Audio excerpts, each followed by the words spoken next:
It's 8th of July 25, it's Tuesday, and apparently 2 days ago on the Sky News politics show for the Sunday, um, with Trevor Phillips, I think it is, and Neil Kinnock suggested a 2% wealth tax. And this is a big surprise to me because Labour have put themselves as the party who won't raise any taxes. But he's saying it, I was talking about income. But anyway, I'm wondering if Keir's actually asked Neil to suggest this, to float the idea, because this is the idea of the Patriotic Millionaires, which I've said before are a fantastic organisation. They've got an X account, Twitter account, and they're definitely worth following because they're telling it as millionaires the truth. We've always been taught that you need to do as little tax as possible on the entrepreneurs or millionaires or whatever, so that they can trickle down and all this sort of idea. But really, I don't think that works at all. I'm totally with the Patriotic Millionaires. They're like the Emperor's New Clothes because they're telling the truth as millionaires. I think most of them have got to be 10 million to get in that organisation. It includes Dale Vince, who owns Ecotricity, and Brian Eno, who was in Roxy Music. He done stuff for Windows. He made that fluttery music sound for Windows 95 or whatever it was. So Neil Kinnock just suggested this. And it's a big surprise because, like I say, Labour are running the country. Well, Keir Starmer's running the country like Maggie Thatcher, basically, really. I had more faith in her, actually. I think I had more. I think she understood more rather than him. But he's been going that sort of low tax way for middle class, etc. But we're talking about the super rich here. So let's discuss it now with Google Gemini. Here's what Google Gemini says. First I asked, why is Lord Kinnock proposing a 2% wealth tax? Which he just done on Sunday there, 6th of July 25. When did he propose it? I just wanted to clarify that. Was he inspired by Patriotic Millionaires? Because that's where I've heard this idea from. And do you think Starmer asked him to suggest this? Okay, let's go through these. So, why is Lord Kinnock proposing a 2% wealth tax? Lord Kinnock, the former Labour leader, is proposing a 2% wealth tax on assets valued above 10 million for several reasons, and that's exactly what Patriotic Millionaires say. It's a 2% wealth tax on assets of people who have got more than 10 million in wealth. Brian Eno said he wants it to be more, like 5%, because he says once you're rich, you just keep making money, even though you can't help it. You put your money in the bank and you're getting 2.5% interest at the moment, just in an instant account, but you could get more probably, or you could, so yeah, well done. So this is exactly what Patriotic Millionaires are suggesting, which is why I'm interested in this, because I'm very interested in this idea, because I believe it's correct, and Patriotic Millionaires is the Emperor's New Clothes, the boy in the Emperor's New Clothes, where they're telling the truth. And it means like we've had 30, 40 years of, over 40 years of, we must be nice to the millionaires, because they can flee the country at any time, or they can put their money offshore and stuff, which they do. Okay, let's look at it anyway. To secure resources for public services, he estimates such a tax could generate 10 billion to 11 billion annually, which could help fund government spending and address dwindling finances. And Patriotic Millionaires, I think they suggest it could raise 22 billion. So, but whatever. I mean, that's a lot more. I mean, the winter fuel allowances, I think, it's cost about 2.5 billion, or the benefits cut he was trying to do was like 5 billion. So, to demonstrate equity and fairness, So this is another reason he thinks it should be done. Kinnock believes that imposing a tax on the super wealthy would signal to the public that the government is committed to equity and that those with the broadest shoulders should carry the largest burden. He suggests the public is fed up with the wealthy consistently coming out unscathed while others face increased costs for services. Yes, because during COVID and that, they seem to get even wealthier, the super rich, you know.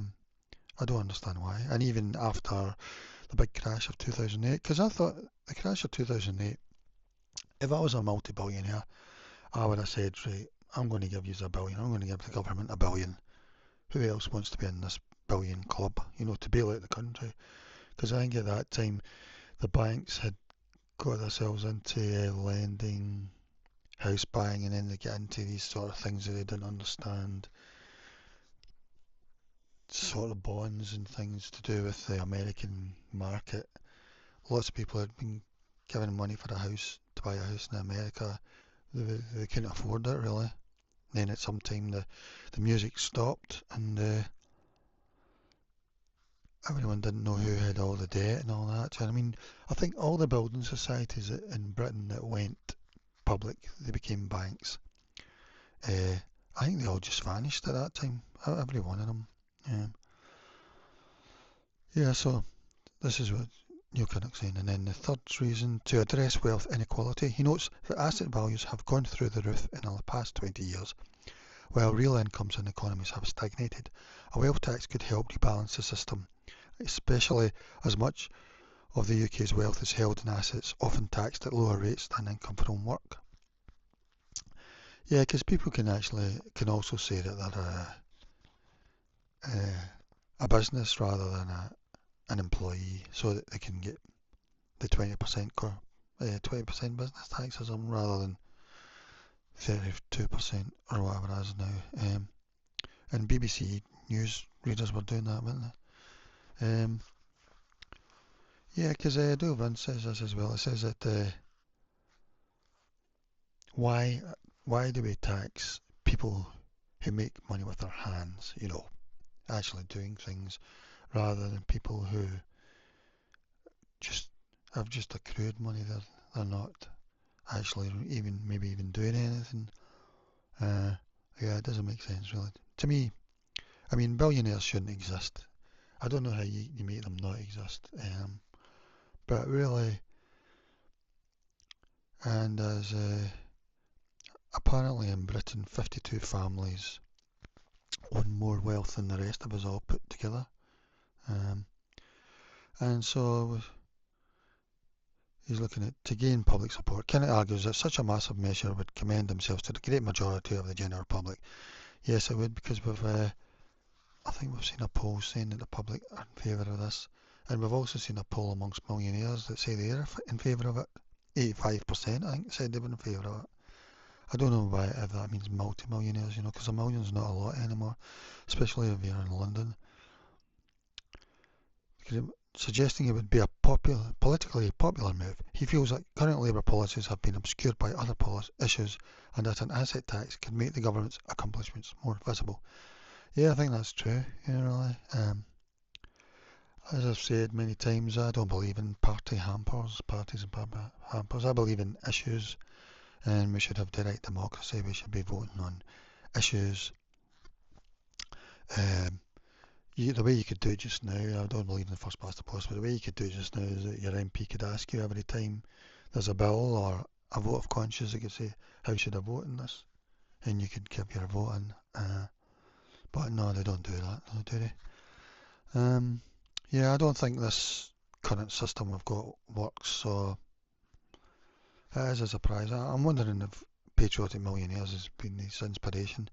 In essence, Lord Kinnock sees the wealth tax as a way to both raise significant revenue for the government and to embody a principle of fairness and social justice that he believes would resonate with a large segment of the population. Yes, it did. And when did he propose it? Lord Kinnock proposed the 2% wealth tax on assets above 10 million on Sunday, July 6, 2025, during an appearance on Sky News Sunday morning with Trevor Phillips. This was widely reported on Monday, July 7th, 2025. So there you go. This is the first Labour person to suggest this, or the main Labour person who's friendly with Keir Starmer. just 2 days ago. And like I say, Patriotic Millionaires have been going on about this, well, for 6 months, but they've been going on about it in general. But they came up with the 2% idea around about 6 months ago, I think. That's when I first heard about it. I'll show you their X account as well. Here's their X account. There's also a Patriotic Millionaires USA. And I don't know why all socialists aren't following this account yet. To me, lots of things don't make sense from socialists or from the right,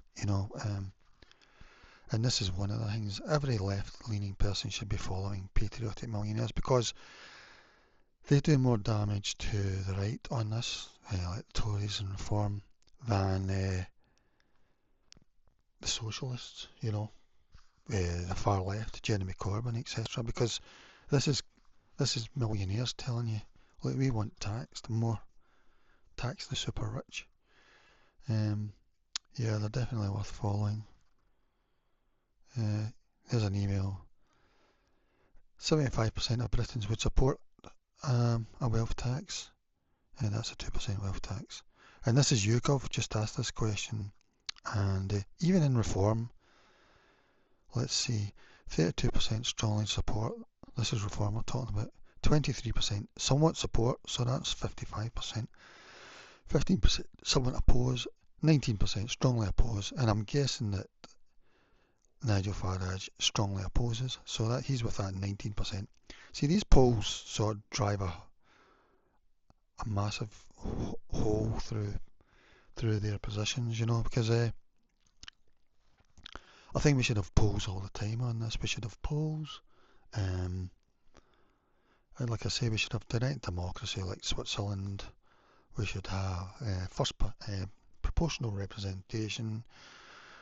All these things, because if you believe in democracy, that is. But even look at that, even Reform, they support a 2% wealth tax above 10 million.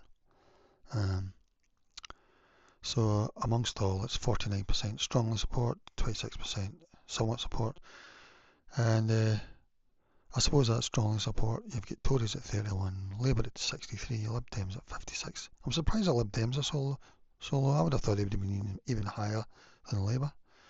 And Reform 32. So even in Tories and Reform, it's quite thingy. And then somewhat support takes them right over. With Tories, that would be 62%. Hardly anyone opposes. So, yeah. And it's Brian, there.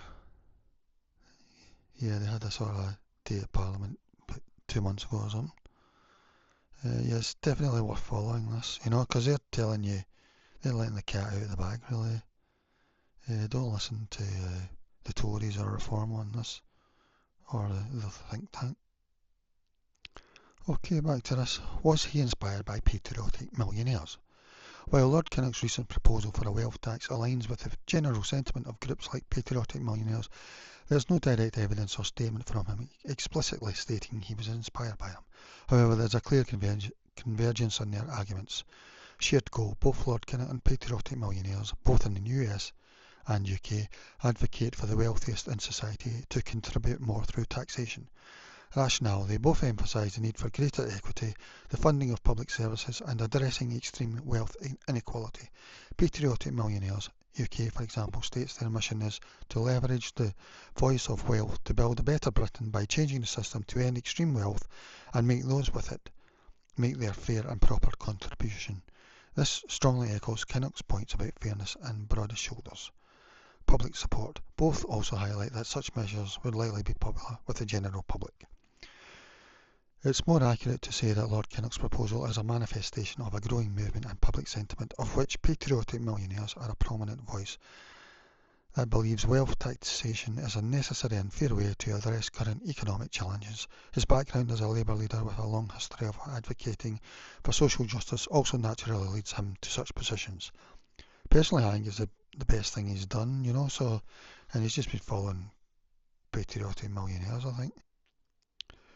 Yeah, because I've said before, the word tax, I think they should be changed to something like the Social and Infrastructure Stability Fund, something like that, so that people understand what they're paying into, Because there's two kinds of countries where you don't pay tax.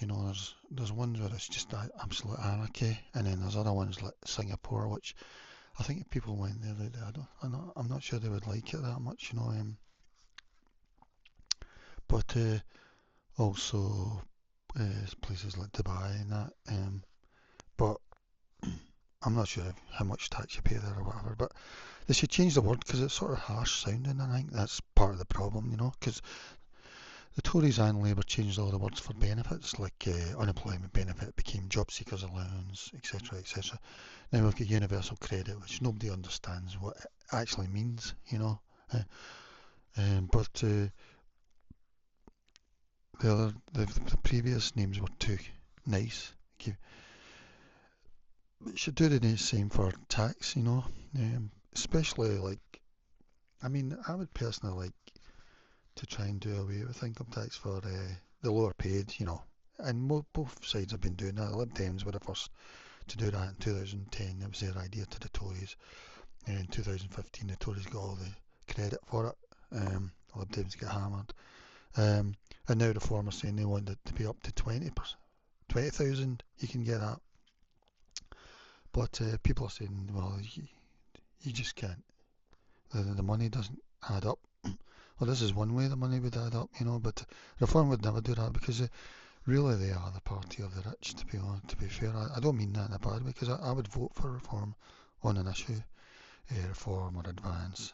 At the moment, I think there's one issue and it's what thing means my vote, but there's a lot of stuff I don't agree with them, all their neoliberal stuff or whatever you call it.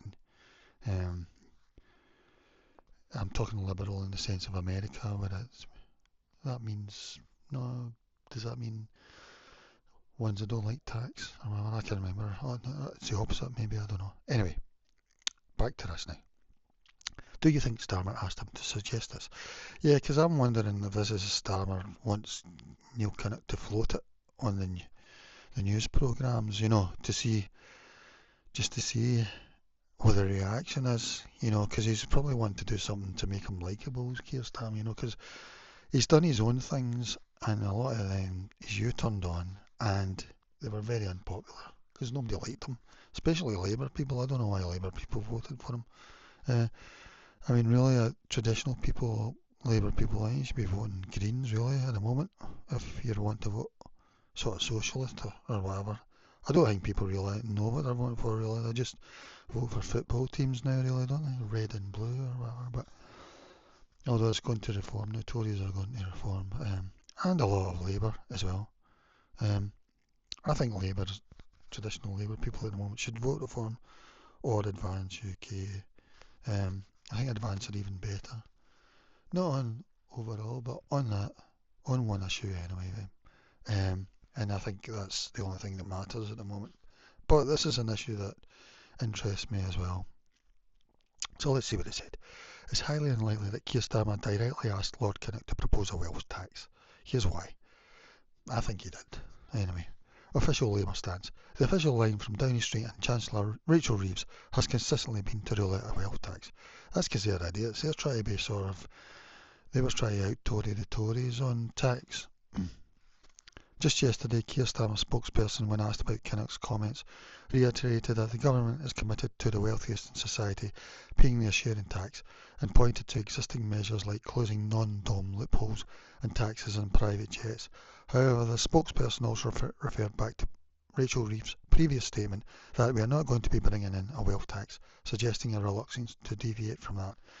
Well, they've said a lot of things that they've U-turned on, so I mean, to me, Keir Starmer is the only Prime Minister I can think of that I dislike, and I think he just gets everything wrong and he's devious. Even the way he ended up Labour leader, he served under Jeremy Corbyn for 4 years when he should have rejected it. He said, no thanks, I don't believe in what you've...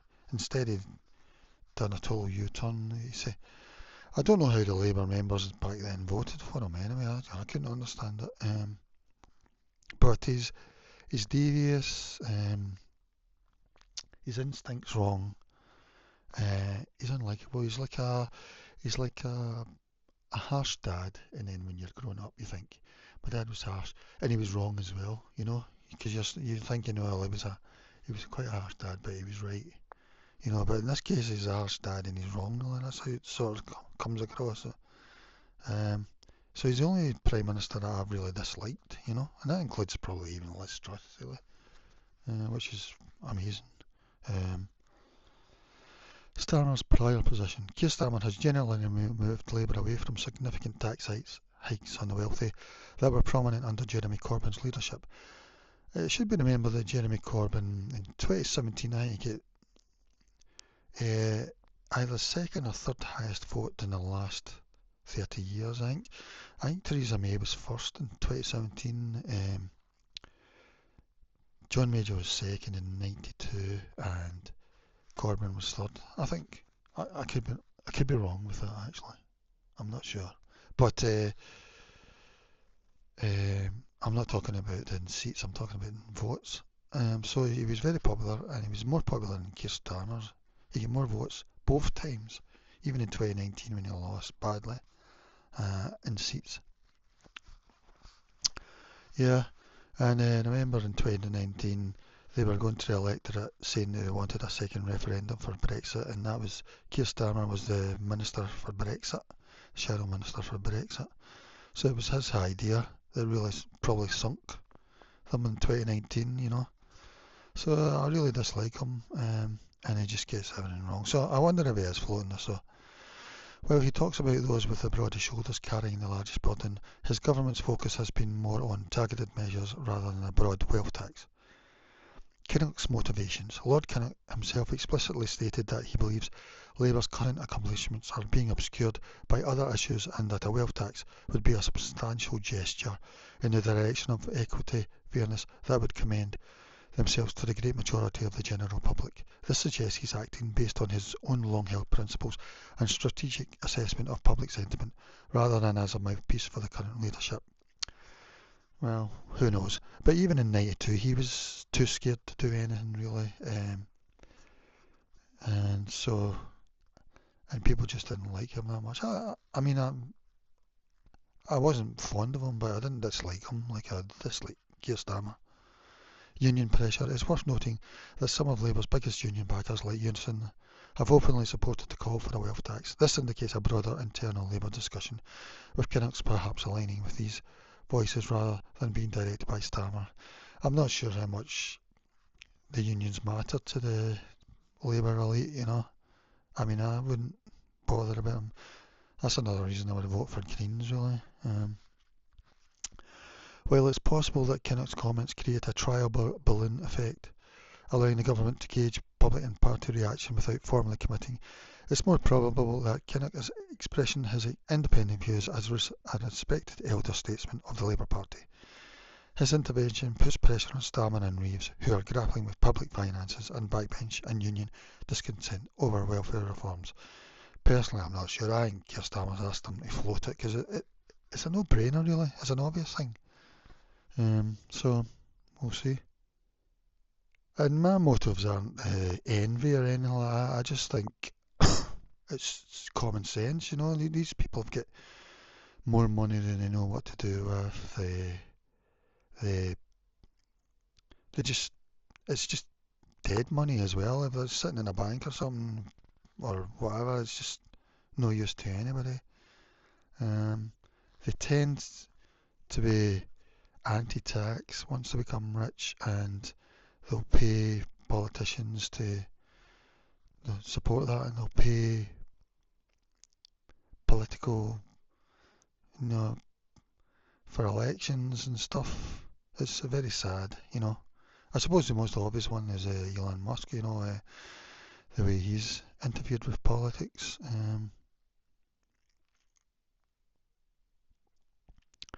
It's just very sad to me, that these people have got so much money they can never do anything with it. I mean, once you reach, say if I said there should be no billionaires, where would you stop it at? Well, 100 million, I think that's been overly generous, isn't it? So, yeah, I think it's definitely something that's getting near its time. But as I say, the political system is just because we've got first past the post, we've got the party seat, the representative election party thing where you pick a representative. It's all a lot of rubbish. The whole democratic system of first past the post and Parliament, that it needs to go. For a start, they're going to be having their 7 week holiday. I think Scotland were already on holiday. Our Holyrood's on holiday, and Holyrood has the Scottish children's school holidays, the Scottish school holidays, and the English school holidays. They don't come back till like September or something. I mean, that's absolutely ridiculous. And same goes for they've, they've, they're in Parliament about 32 weeks a year or something, and even then they're only there about 3.5 days a week, or if you're lucky. So yeah, everything's all upside down. So you should be voting for a new electoral system. That would be. And there's going to be downsides of this electoral system, the way Britain's going, I would imagine. But then at least we see. At least we see it all. It's all transparent, you know. In Scotland, we've we've got for the Holyrood, we've got a constituency vote, so that's first past the post. That's not really democratic. But we've also you vote for 3 candidates in your region, and I think there's about 12 regions or something. And that's proportional representation, so everyone's vote counts when they do that. So that's a lot better, you know, at least. I think that in Wales they're about for the Senate they're about to go fully proportional representation. I don't know why, because you think Labour would be prefer to stay first past the post. But I know that Robert Law's not is in favour of first past the post, and I think he's really letting himself down with that. I still support him with his movement, which I think is going to do a lot of good. I think. Still support him and have respect for him, but it's very sad that he's in favour of first past the post, because basically Labour are in government just now. The 59% of voters voted, and Labour get 34%, and they get 66% of the MPs. I mean, that's just not acceptable. But that's what Rupert wants as well, so that's very sad, you know. I think Advance UK is the opposite of that, and even Reform at the moment is proportional representation, I think. But yeah, so it's just something to think about. Okay, remember about that. Tax the rich, 2% wealth tax annually.